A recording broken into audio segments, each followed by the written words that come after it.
அன்பர்களே, இந்த பதிவில் நாம் சித்தர்களின் மருத்துவத்தில் சொல்லப்படும் மொத்த மனித நோய்கள் எத்தனை, காரணம் என்ன என்பது பற்றி பார்ப்போம்.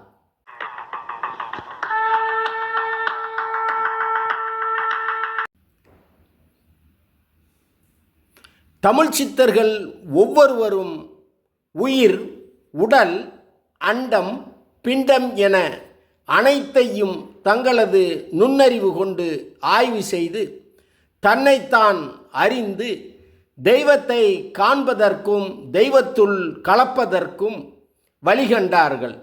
பல்வேறு முயற்சிகள் மூலமும் பயிற்சிகள் மூலமும் உயிர், உடல், உள்ளம் என அனைத்தையும் ஆய்வு செய்து சாதியையும் மதத்தையும் கடந்து ஆண் பெண் பேதம் அற்று அனைத்து உயிர் சீவன்களுக்கான வாழ்வியல் வழிமுறைகளை வகுத்து தந்தார்கள் நமது தமிழ் சித்தர்கள்.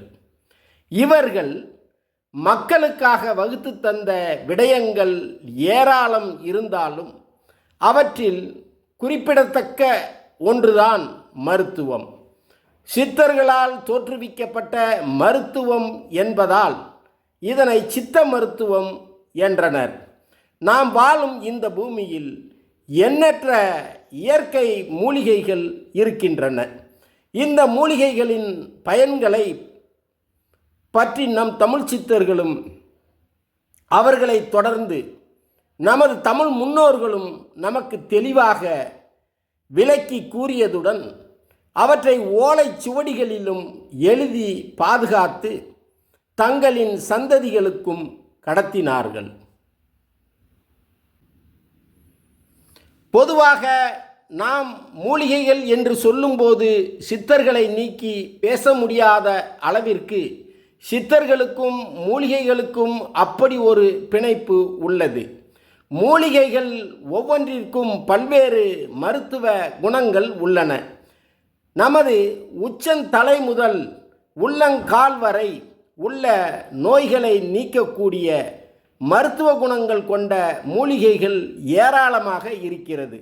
நமது உடம்பை வாதம், பித்தம், கபம் என்ற மூன்றும் தனித்தனியாகவோ அல்லது அவைகள் சேர்ந்தோ நோய்கள் வருவதற்கும் வராமல் பாதுகாத்து கொள்வதற்கும் காரணமாக இருக்கிறது என்பதை அறிந்து கொண்ட நம் தமிழ் சித்தர்கள் இந்த மூன்றும் சரியான விகித அளவில் ஒன்றுக்கொன்று சமநிலையில் கலந்திருந்தால் நோய்கள் எதுவும் வராது என்றும் இவை ஒன்றுக்கொன்று குறைந்தோ கூடியோ ஏற்றத்தாழ்வு ஏற்படும் போது மனிதர்களுக்கு எண்ணற்ற நோய்கள் ஏற்படுகிறது எனும் இதனை காற்று, நெருப்பு, நீர் எனும் மூன்று பூதங்களால் ஏற்படுபவை என்றும் சொல்கிறார்கள்.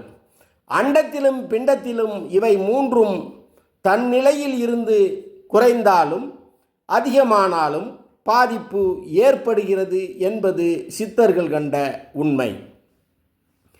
இந்த அடிப்படையிலேயே மனிதர்களுக்கு வாதம், பித்தம், கபம் சார்ந்த நோய்களும் ஏற்படுகிறது.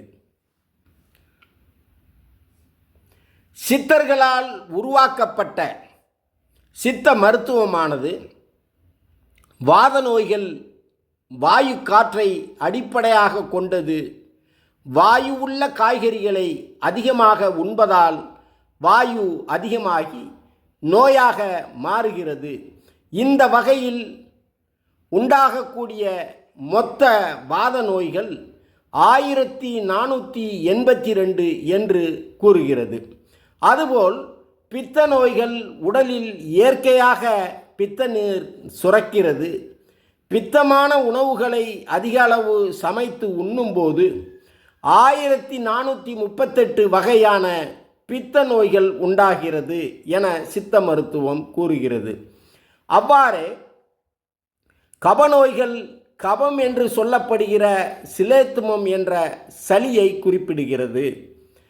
மாவுச்சத்தான உணவுப் பொருட்களை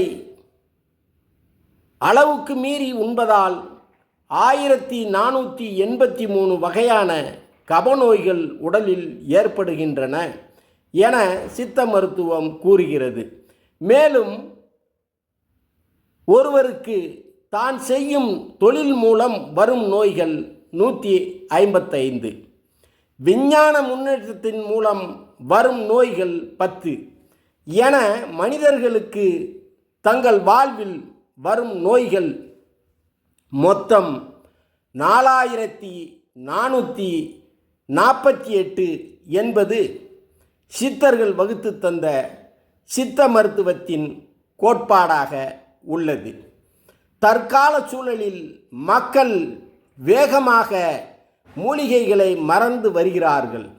இந்த அறியாமையை போக்க வேண்டியதும் சித்த மருத்துவம் சார்ந்த விழிப்புணர்வை மக்களிடம் ஏற்படுத்த வேண்டும் என்பதும் நம் ஒவ்வொருவருடைய தவிர்க்க முடியாத கடமையாக உள்ளது எனும் இச்செய்தியோடு மீண்டும் ஒரு பதிவில் சந்திப்போம். நன்றி.